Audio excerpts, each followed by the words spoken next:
කට්ටිය O level කරලා ගෙදරට වෙලා ඉන්න වෙලාව. ඊළඟට මොකද කරන්න කියලා ගෙදර අයත් එක්ක කතා කරන වෙලාව. O level කරන්න කලින් ඉඳලම O level වලින් පස්සේ මොකද කරන්න කියලා ගොඩක් වෙලාට ඔයත් කල්පනා කරන්න ඇති.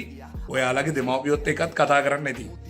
ඉතින් ඔයා A level කරනවද නැත්නම් උපාධියක් කරනවද එහෙමත් නැත්නම් ජොබ් එකක් කරනවද කියලා තීරණය කරන්න ඕනේ ඔයා.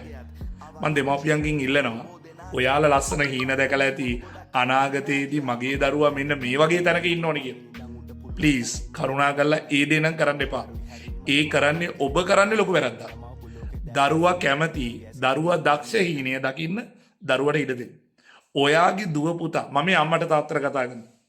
ඔයාගේ දුව පුතා යන්න ඕනේ හොඳ ගමනක්. ඒ ගමන යන්න නම් එයා සතුටු ගමනක් යන්න ඉඩ දෙන්න ඕනේ. ඒ ඉඩ දෙන දේ වැරදි දෙයක් වෙන්නේ නැහැ කියලා අපිට විශ්වාසයි. දරුවා වැරදි පාරක යනවා නම් හරි පාරට හරවන්න.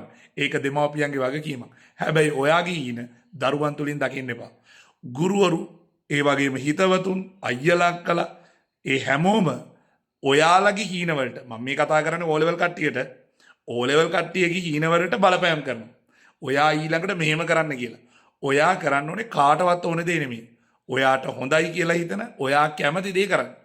ඔයා හිතනවා නම් ඔයා ඔය හිතන ගමන සාර්ථකත්වය ලැබෙනවා නම් අන්න ඒක බය නැතුව කරන්න. ඔබ අනිවාර්යයෙන්ම දිනනවා. එහෙනම් අපි හම්බෙමු.